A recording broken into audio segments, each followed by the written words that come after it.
So the T-Wolves are actually a little bigger favorite tonight than they were for game one. They're up from 4.5-point favorites to 5.5-point favorites tonight.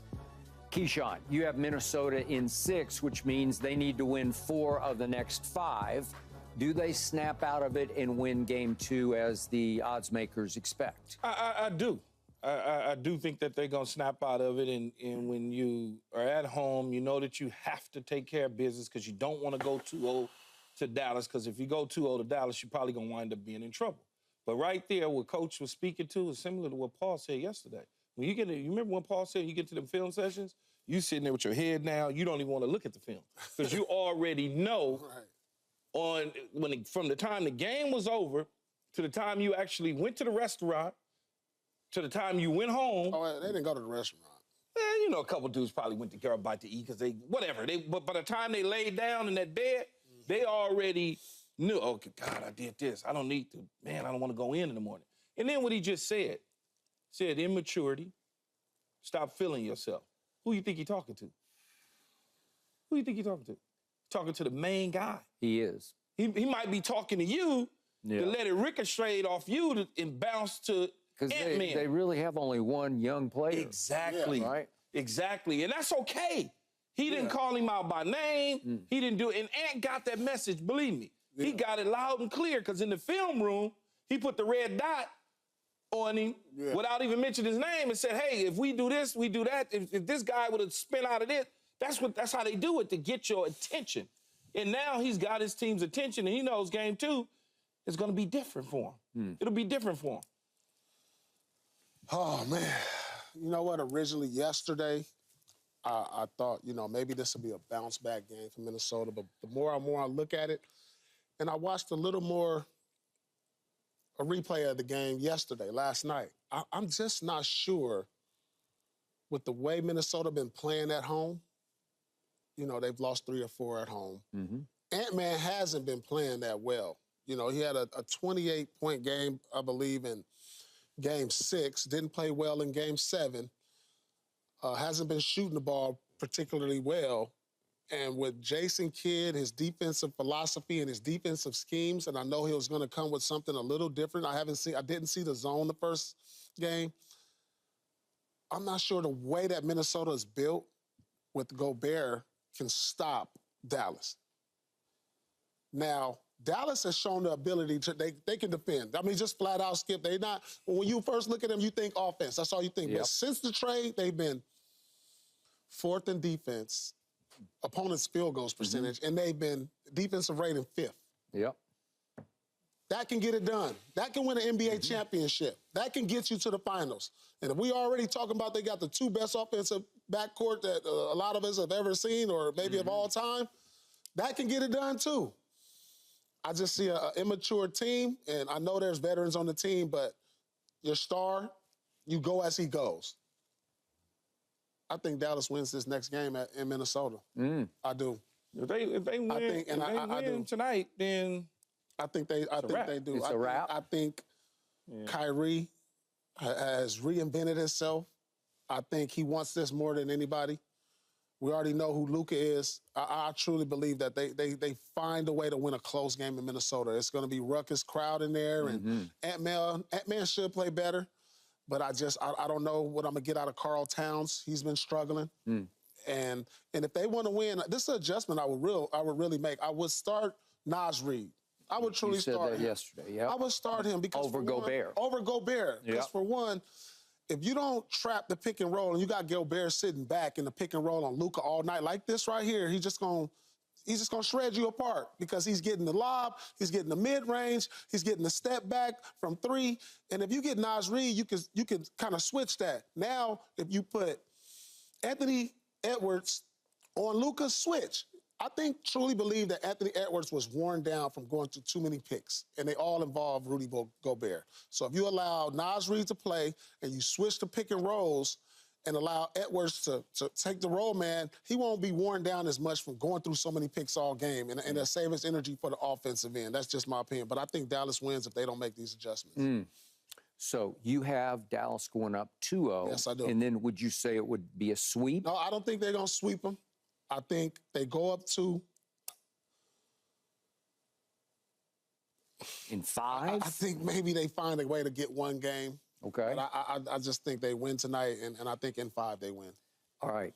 I'm going to stick with my pick. I said Mavericks in 6, which means I already said I thought Dallas could steal one game, and they pretty much did in game 1. So I'm going to say that you will be correct. Minnesota will bounce back. But what this man just said has merit and validity to it and credibility to it, because this is scary for the home team. Yeah, it is. And I'll tell you why it's scariest to me. If you look hard at Luka's road playoff record, he is the ultimate NBA road warrior. Yeah, he is. But he doesn't look the part. He doesn't look intimidating to me. He's constantly crying and whining to the referees, and then he's giggling about, I made a shot. And the persona doesn't fit road warrior to me. And there's something about him that you, Keyshawn, can't quite wrap your arm around, except if you look at the results on the road of Luka Doncic in his 23 playoff games, which is a pretty good sample size on the road. Since he entered this league, he is by far the best scorer on the road in playoff games in the league today. Of all the players who have been in the league since he was in the league, he's averaging on the road 33, 8, and 8. But more important, on the road, he's making 39% of his three-point shots. He's never been much of a three-point shooter during regular seasons until this year. He got better. He got up to 38. But this is 23 road playoff games in which he's averaged 39% shooting from 3. Yeah. Well, that's just a killer, because if you give him that weapon in his arsenal, then it's like, well, it's not fair, because we know what he can do when he gets in the lane, and we know what he can do if he gets 1 foot in the lane and does his little step back. Well, that's why I say, Skip, if they lose tonight, it's over with. Yeah. It's over if they lose tonight. I don't care if they steal one later on, or they're not going to win the series. So here's my point. Luka is 11 and 12 on the road, which is really good. Listen, good it's just really good. It's hard. Okay. 500 on the road in the playoffs, yeah. Okay. So there's something in his nature where he loves to turn down the sound on the road. And you made the point yesterday. It probably comes from his 2 or was it 3 years of pro ball? EuroLeague. It's the EuroLeague, because they're smoking, and it's hostile. It's the most hostile thing I've ever seen, Skip. I've been over there and seen it. You have. Okay. It's the most hostile you're on because you're afraid somebody's going to jump on, run on. They're throwing stuff on the court, smoking cigarettes in the stands. I'm telling you, it's the most.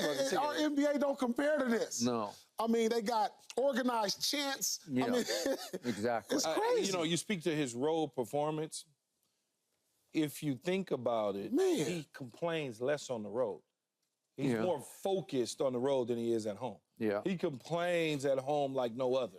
On the road, he just plays basketball. He might give you a 1 or 2 complaint, but it doesn't turn into back and forward, up and down the court like it does at home. Okay. So Dallas is now 5-2 on the road in these playoffs, and they've won their last 3 in a row on the road. Yeah. Okay, well, you don't think he's just spoiling to spoil the night tonight in Minnesota? You don't think wherever he is in his hotel right now, he's thinking, I'm going to stick it to these guys? Oh, absolutely. Right? Absolutely. I don't see no complacency in him. No. He's like, usually you get a player that's like, all right, we got one.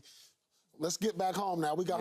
I see him as a stone cold killer, and he wants both of these games. He don't show it in his face because he smiled a lot, but he got a lot of that Kobe Bryant in him. He does. He got a lot of Kobe Bryant. And you say that, and I agree, but it doesn't look it. It don't look like he doesn't look the part. But when you see his game and how he just hits these dagger shots constantly on the road and just looks at you and then sometimes stares into the camera, I see the look of Kobe Bryant. Okay, down so the stretch. remember against the Clippers in the first round, they came out here, thanks to Luka mostly, and they won Game 2 and Game 5 at Clippers. Yep. And then against my Thunder, they go to Oklahoma City and win Game 2 and Game 5 against the Thunder. And it's what tilted that series in favor of them. Yeah. And then they just won Game 1 at Minnesota. That makes them 5-2 on the road. Well, it's mostly because of him. All of his biggest games are coming on the road. Yep. So if you get a burst from Kyrie tonight and then a close from Luka, you got problems, man. Yeah, they will have problems if they get a duplicate of game one. That's what happened in game one. But what I would say is Ant-Man's got to play better, which he knows. Yeah. And so does Cat. Cat's got to play better, which he knows. And if not, then they're going home, Skip. They're just it's as simple as that. It's not hard to read. Yeah. It's not hard to read at all.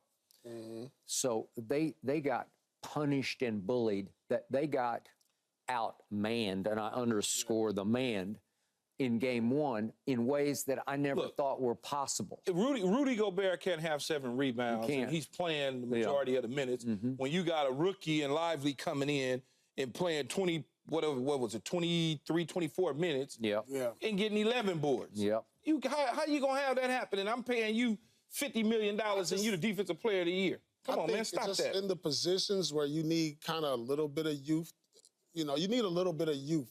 With the way they shoot the three, at the power forward or the center, one or the other. They're a little older, Minnesota, to where now these young, spry legs for Minnesota, for Dallas, it's just jumping over them, getting to the ball, getting to longer rebounds faster, tip dunks. Well, remember, Derrick Jones Jr., he won the slam dunk contest. Yeah, they got live legs. They're the more athletic team, clearly. And that can mean something because they're faster to the ball. They're more aggressive. Conley is no longer the fastest guy out there anymore. So when you got guys like Kyrie chasing down long rebounds and Derrick Jones Jr. who's flying over the rim and getting out on the break, and then Green, he comes off the bench for Dallas. And he's active. So they just look like the more spry team. And so tonight is really going to be a testament, and I truly believe Dallas will win. And if they win tonight, it's over. If Minnesota is going to win, all these stats have to turn around. They have to be turned upside down. It was 62 to 38 points in the paint. That cannot happen when you got the three-headed monster that Minnesota has. Rebounds were 48 to 40. I don't think you can win tonight at home unless you win the boards, right? Okay. Yeah, absolutely. And the blocks, this shocked me also. Dallas had 8 blocks to 5 for Minnesota. And I know Rudy mostly changes shots as opposed to block shots, but still 8 to 5. And then finally, Derek Lively, a rookie, comes off the bench, and he is a game-high plus 19 in his time on the floor because he just created havoc. Yeah, he's a difference maker. He's 7 feet 1 inches tall, and he comes in with that youthful, just kid energy. It's like kid in the park energy, where he just running and smashing into people, right? Yeah. And their front line is stout. Yeah. And I think they took the challenge, and I think they took a lot of pride in just busting up Minnesota, because Minnesota looks tall, and yet they don't play as tall as they should, right? They got the names. They got the names. When you look at the names of it, Towns. He's an all-star. Gobert. He's defensive player of the year. And then you look at the sixth man of the year. Sixth man of the year. But then you look at the names on the flip side of their front line. You wouldn't even know them, and the only reason people know them is because they're in the conference finals. Yeah. Well, I barely knew him until they got traded for by Dallas. Yeah, exactly. Like Daniel Gafford, I barely knew who he was. I knew Lively, P.J. Washington. He was playing his role over there. He was okay. Yeah, he was decent. Yeah. You tend to go with what you know. But these guys right here, they hungry. I'm telling you, Dallas is hungry, and I think they got the better players, the better superstars. Yep. So, Keyshawn, yes. Scale of 1 to 10, how confident are you that Minnesota will win tonight? I'm at a 10. Are you really? Yeah, tonight. Ooh. Tonight. Okay. Yeah, they're not. They're not going to go back to. First of all, they shot the ball poorly. Ant-Man didn't even try to penetrate and drive. He did not. Okay, he set up. To do with the scheme that Dallas is playing. I understand that. But now as you told me, Paul, this words out your mouth. When you lose, you make adjustments. When you win, you're good. You don't make very many adjustments. You just kind of roll with it. So they watch their film session. They've got to make the adjustments. They got to watch that film, and Ant-Man's got to sit there and go, no, man, I got to go through the gap. I got to be able to get to the cup. There were 4 or 5 times I thought he had a half step, and he just shrank back. Yeah, but now that watching that film, he knows, hey, I got to do this. Conley knows, okay, they're going to trap him in the corner. I got to get open so I can knock down my shot. Rudy Gobert's got to be more aggressive. He knows that, hey, Lively is coming in the game. He's going to be trying to pound the boards. I got to become more aggressive. Towns knows he's got to become more aggressive. That's why I believe the second time around, they're going to get it corrected. Now, I didn't say now, if they lose this game, that's a totally different conversation when they go to Dallas. But they gotta even the score at home 1-1 before they get on the plane to go to Dallas. I'm just disturbed. I'm just disturbed when the coach comes to me in the conference finals and said, look, our attitude, our effort, our maturity, those words are disturbing to me when we get to the conference final. That shouldn't be a question at this point in the season. You know what I'm saying? Look, it should be about our execution. Yep. Our learning how to execute down the stretch, learning how to win. Like, it shouldn't have nothing to do with attitude and effort. But all that goes that's hand concerning in to hand, me. But all that goes hand in hand. If you immature and you're not processing the information that's given to you, all that is the results of what you put on the floor. That's all he's saying to him.